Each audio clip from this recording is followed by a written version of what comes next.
Bonsoir, ici c'est Konin Bout. Je fais cette petite vidéo par rapport à l'acquittement du président Laurent Gbagbo et du ministre Chablé Goudé. Depuis un certain moment, nous suivons un peu ce qui se passe sur la toile et beaucoup de nos compatriotes, beaucoup de nos camarades ont encore le doute.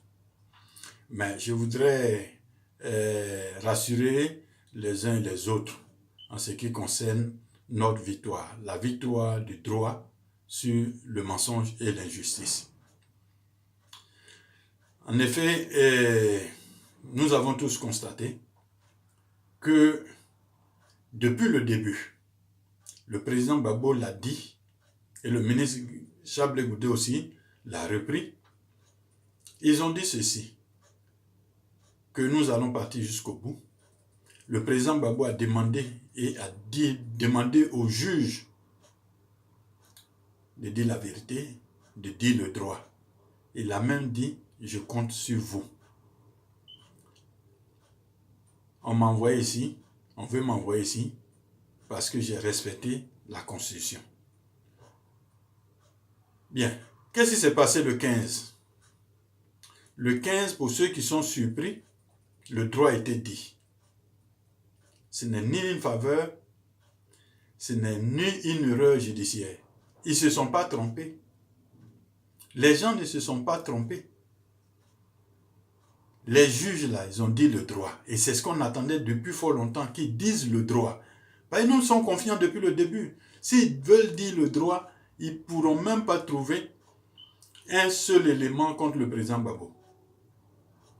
Mais le procureur a disposé, a bénéficié de trop de largesse de la part de la Cour pénale internationale. Mais il faut dire que la Cour pénale internationale, le procureur agit en son nom, au nom des États.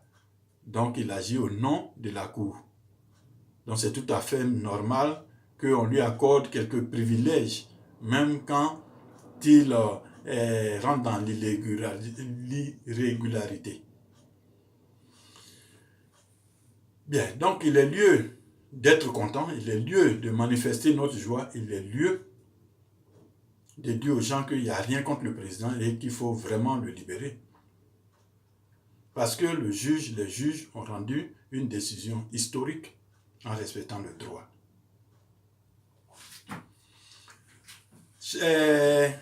Le procureur a présenté d'abord des charges avant même l'instruction du dossier. On lui a dit que les charges n'étaient pas suffisantes. Mieux, on lui a donné plus d'une année, c'est-à-dire plus de 365 jours, avec tout un budget colossal, pour mener ces investigations, ces enquêtes, et venir présenter quelque chose d'un peu solide, consistant, pour qu'on puisse ouvrir un procès. C'est ce qu'il a fait.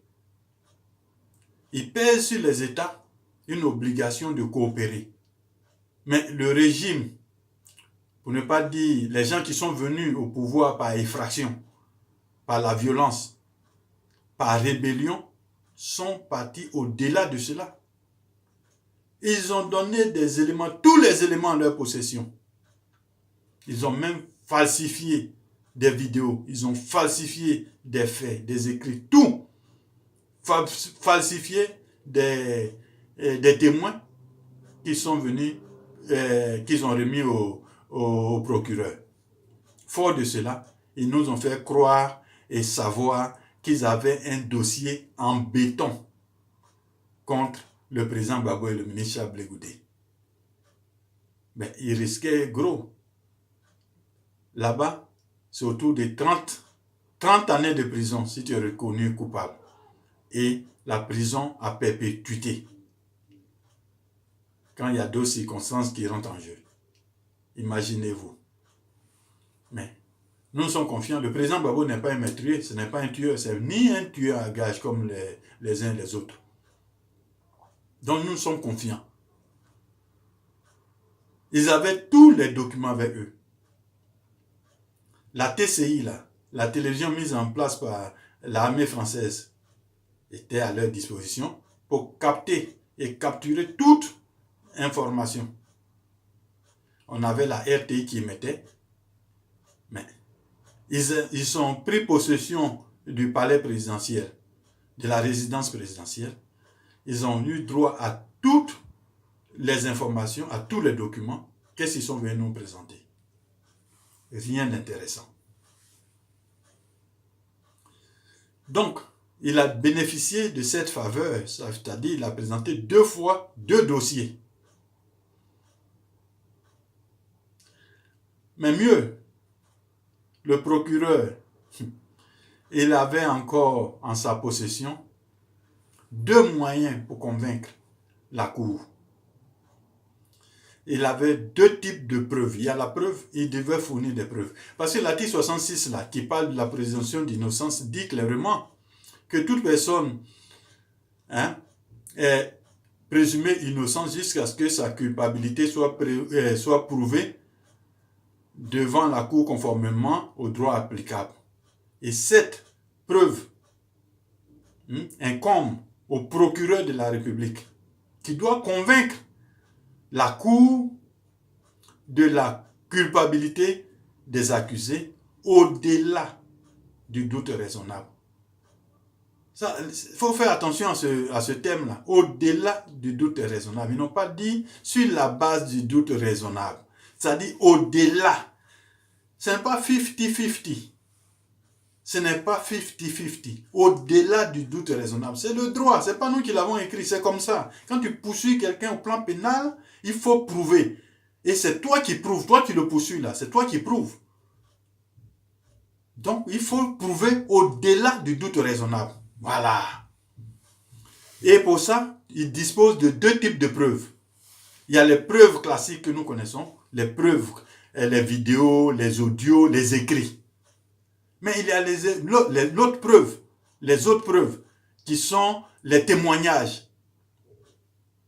Ouais, je vais m'arrêter seulement aux témoignages parce qu'il y a autre chose. Mais le plus important, c'est les témoignages. Donc, vous voyez, il y a les vidéos, les audios et puis les écrits d'un côté. On peut te condamner sur la base de ça seulement. Mais il dispose aussi des témoignages. S'il n'a pas pu prouver par audio et par vidéo, il dispose maintenant des évidences. C'est-à-dire que les témoins vont venir. Et sur cette base-là aussi, il va te condamner. Donc ça fait 2 chances pour lui. Au vu de tout ça, qu'est-ce qu'on a vu? Il est allé nous ramasser des vidéos qui ne tiennent pas la route. Rien du tout. Plus de 1000 documents d'après le juge lui-même. Combien d'heures? Plus de 200 heures de vidéos et autres. Plus d'une centaine de requêtes et de décisions. Rien. Il n'a pas pu prouver. Mais imaginez, des gens qui sont supposés, qui sont mortes, des personnes mortes, qui apparaissent à la cour, à qui on ne demande même pas comment elles sont mortes. Elles auraient pu expliquer comment elles sont mortes et puis elles réapparaissent au moins. Des gens à qui on demande le nom de leur village, qui fouillent dans les papiers pour voir quel est le nom de leur village. Où on a vu ça? Mais le procureur lui-même se rend ridicule. Tu as fouillé partout, c'est le registre présidentiel là, de la présidence, où on émarge là, c'est ce que tu es venu présenter. Ouais, on a vu Blé Goudé assis quand il recevait Mangou. Et puis quoi? C'est ça qui est ta preuve. Oui, on a vu, et tous sont venus ensemble. Blé Goudé était là. Et puis quoi? C'est ça qui est ta preuve? C'est ça qui est la preuve là. Je ne veux même pas rentrer, je ne veux pas aller loin. Je m'arrête sur ça seulement. Il faut prouver au-delà du doute raisonnable. Tout le monde est convaincu qu'il y a quelque chose qui est solide. Et tu t'arrêtes là, avec ça, et tu veux condamner quelqu'un. Il n'y a rien d'important dedans. Rien. Et c'est ce que le juge a dit. Alors, nous on va jubiler parce que, effectivement, si tu dis le droit, tu ne peux rien trouver. Le président Gbagbo, c'est un politicien, ce n'est pas un tueur. Il n'a même pas tenu de conseil de guerre. Quand il reçoit les gens là, c'est pour qu'on lui dise ce qui se passe sur le terrain. Quand on a fini de lui dire ce qui se passe sur le terrain, Mangou lui explique, Kasaraté lui explique, Djebi Point lui explique. Et puis il a compris. Il rentre, il dort. les autres font ce qu'ils ont à faire. Ils n'ont même pas pu voir un seul discours. Ils n'ont pas pu avoir ça. Un seul mot d'ordre, ils n'ont pas pu avoir. Rien du tout.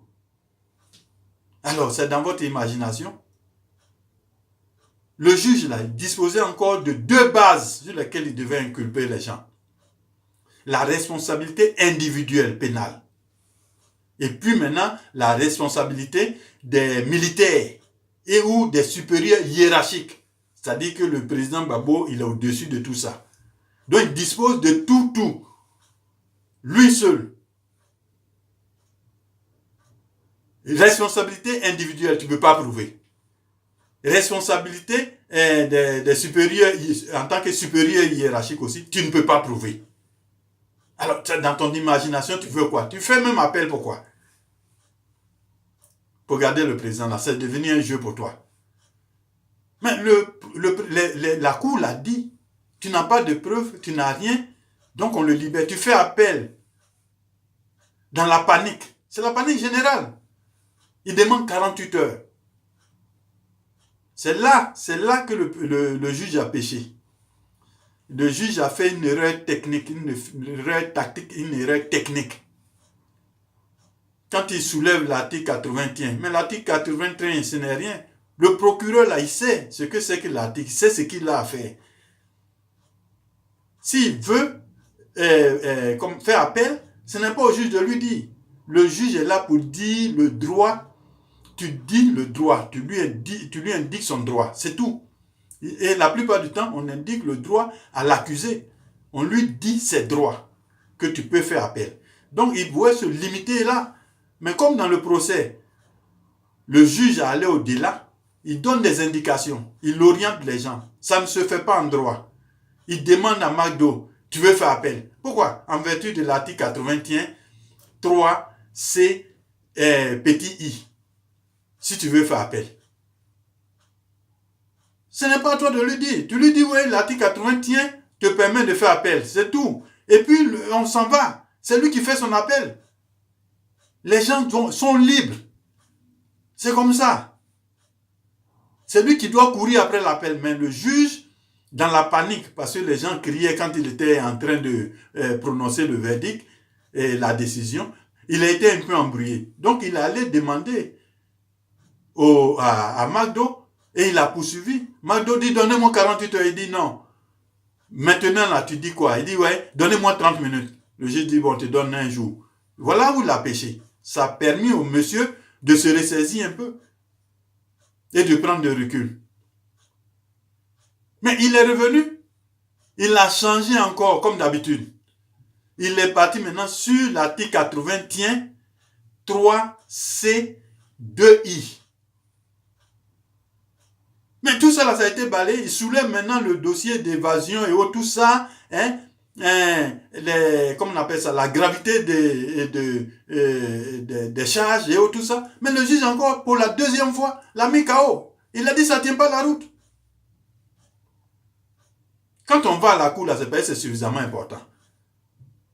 Alors, on le maintient là, pourquoi? Donc, il a pris KO 2 fois. Il s'en à gripper, à attraper des gens qui sont censés en train de dormir, il s'en va les saisir. C'est-à-dire la cour d'appel. On ne sait pas comment il s'est arrangé.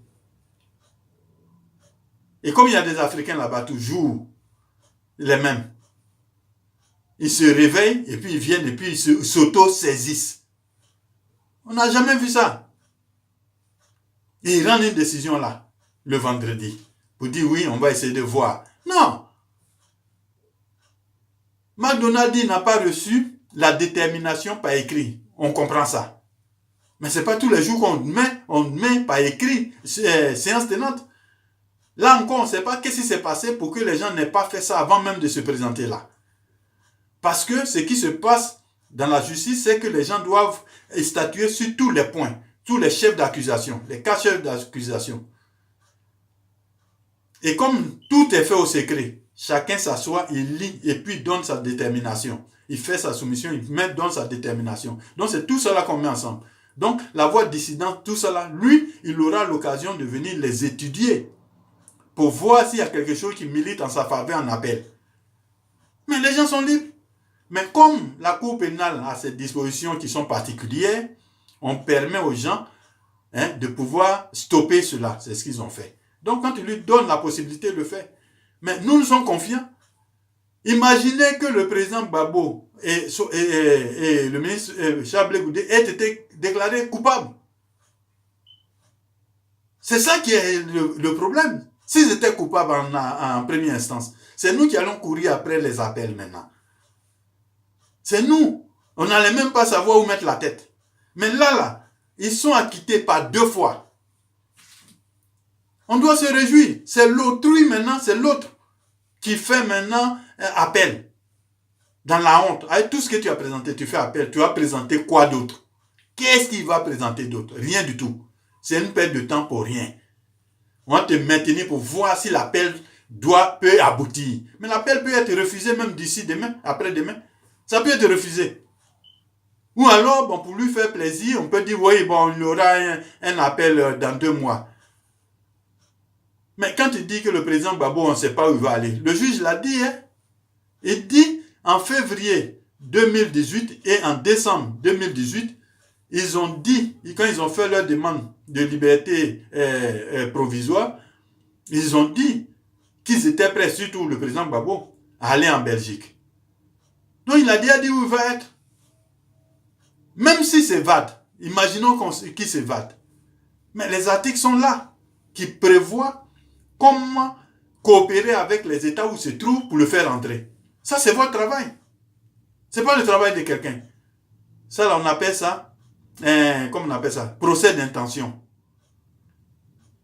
Alors, on peut même pas dire oui, il y a des gens qui manifestent à Abidjan contre sa libération. Ça là, ça n'influence pas le juge. Un juge ne peut même pas tenir compte de cela. Ça ne joue rien dedans, ça ne joue aucun rôle absolument là-bas. Sinon, si c'est ça, nous on allait gagner. Les manifestations là-bas, on allait gagner. Ça ne joue rien du tout. Ils ont l'ONU avec eux. Ils ont les États-Unis avec eux. Ils ont la France avec eux. Ils ont même presque tous les pays européens avec eux. Le président Gbagbo est seul, soutenu par les Ivoiriens et les Africains. C'est ça qui va donner quelque chose. C'est quelqu'un qui est derrière lui. Il n'y a aucun pays, rien du tout. Il faut seulement dire le droit. C'est tout ce qu'on leur demande. Et ils ont dit le droit, ils n'ont rien eu.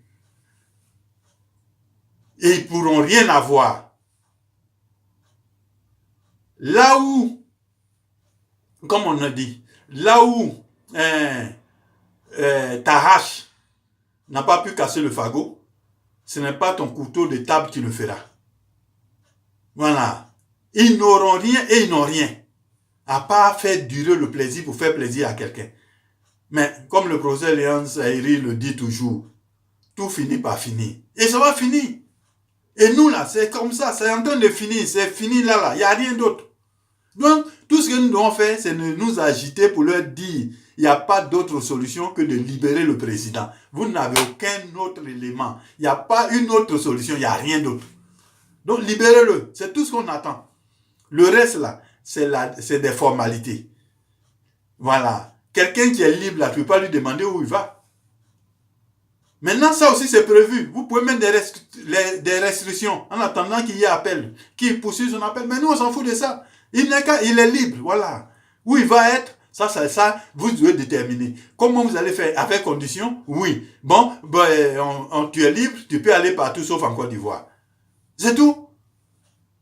Pour ça, là, ça, c'est pas un problème. Mais ça va durer quand? Juste la période d'appel. Voilà. Quand l'appel est fini et puis vous avez confirmé l'acquittement et qu'il a acquitté, c'est terminé. Abidjan, là, on sera là-bas. Nous tous, on sera là-bas.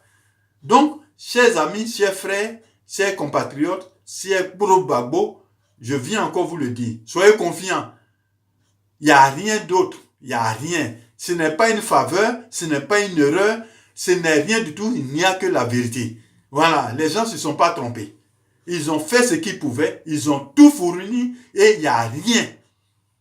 Voilà, parce qu'ils ne pouvaient rien avoir. Donc, c'est ce que je tenais à vous dire. Je vous remercie.